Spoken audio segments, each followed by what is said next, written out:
நம்மள பத்தி நாமளே தெரிஞ்சுக்கிறதுக்கு நம்ம முன்னோர்கள் ரெண்டு ரொம்ப சக்தி வாய்ந்த கருவிகளை பயன்படுத்தினாங்க. ஒன்னு ஜோதிடம், இன்னொன்னு எண்கணிதம். இத பத்தி நாம பார்க்க போற இந்த தொடரோட முதல் பாகத்துக்கு உங்களை வரவேற்கிறேன். வாங்க, இந்த பழமையான ஞானத்தோட அடிப்படையிலிருந்து ஆரம்பிக்கலாம். எவ்வளவு அழகா சொல்லிருக்காங்க பாருங்க.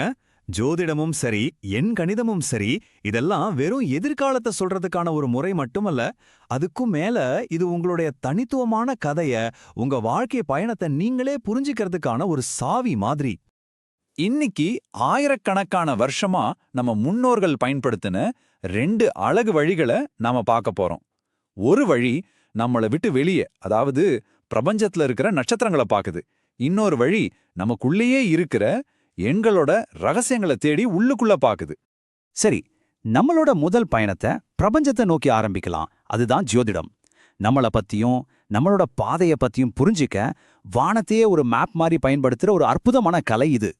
சிம்பிளா சொல்லணும்னா, நீங்க பிறந்த அந்த நொடியில வானத்துல கிரகங்கள்லாம் எங்கெங்க இருந்துச்சுங்கிறத அடிப்படையா வச்சுதான் ஜோதிடம் வேலை செய்யுது. அந்த கிரக அமைப்பை வச்சு உருவாக்கப்படுற உங்க ஜாதகம் உங்க குணத்தையும் உங்க வாழ்க்கை பாதையும் காட்டுற ஒரு காஸ்மிக் மேப் மாதிரி. ஆனா ஒன்னு தெரிஞ்சுக்கோங்க, ஜோதிடம்னா தலையெழுத்து கல்லுல செதுக்குன மாதிரி மாறாததுன்னு அர்த்தமில்ல. இதை ஒரு காஸ்மிக் வெதர் ரிப்போர்ட் மாதிரி யோசிச்சு பாருங்களேன். கிரகங்கள் நகர நகர அதோட ஆற்றல்களும் மாறிட்டே இருக்கும். சில சமயம் வெயில் அடிக்கலாம், சில சமயம் மழை பெய்யலாம். இது எப்பவும் இயங்கிட்டே இருக்கிற ஒரு பெரிய சிஸ்டம். ஜோதிடத்தோட இதயமே இந்த ராசி மண்டலம் தான்.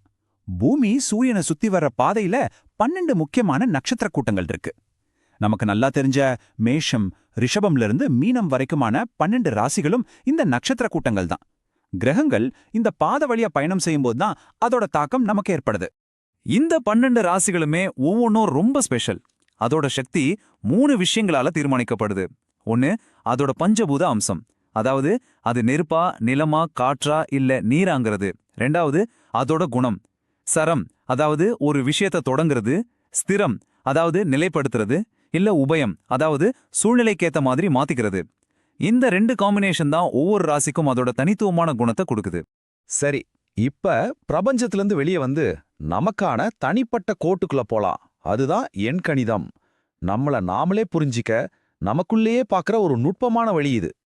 எண்கணிதத்தோட அடிப்படை என்னன்னா, ஒவ்வொரு எண்ணுக்கும் ஒரு தனிப்பட்ட வைப்ரேஷன், ஒரு குறிப்பிட்ட சக்தி இருக்குன்னு நம்புறது தான். உங்க பிறந்த தேதி, உங்க பேரு, இதுல மறைஞ்சிருக்கிற எண்களை வச்சு உங்க கேரக்டரோட ஆழமான ரகசியங்களை இது வெளிக்கொண்டு வரும்.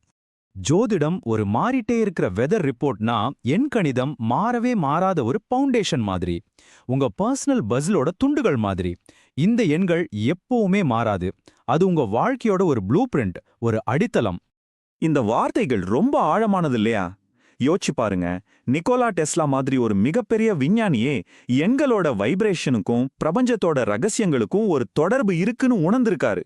இதுவே இந்த துறையோட முக்கியத்துவத்தை நமக்கு நல்லா புரிய வைக்குது.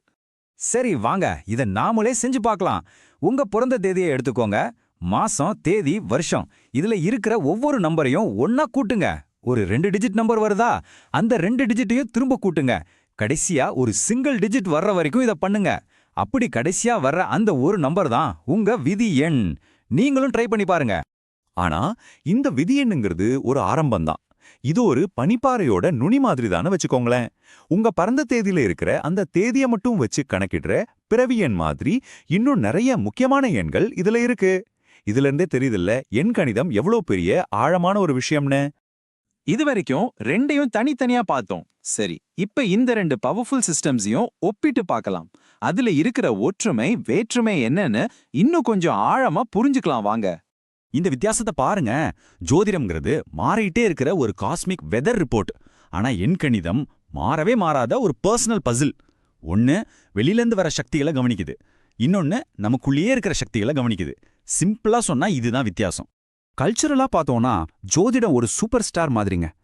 ராசி பலன் பார்க்காதவங்க, ராசி பத்தி தெரியாதவங்கன்னு யாருமே இருக்க மாட்டாங்க. அது ஒரு பெரிய பிளாக்பஸ்டர் படம் மாதிரி. ஆனா எண்கணிதம் அப்படி இல்ல. அது ஒரு இண்டிபெண்டன்ட் படம் மாதிரி. எல்லாருக்கும் தெரியாது, ஆனா தெரிஞ்சவங்க அதை ரொம்ப ஆழமா ஃபாலோ பண்ணுவாங்க. விமர்சகர்களால பாராட்டப்பட்ட ஒரு கலைப்படம்னு கூட சொல்லலாம். சரி, இப்ப இந்த 2 பாதைகளும் எங்க ஒன்னு சேருதுன்னு பார்க்கலாமா?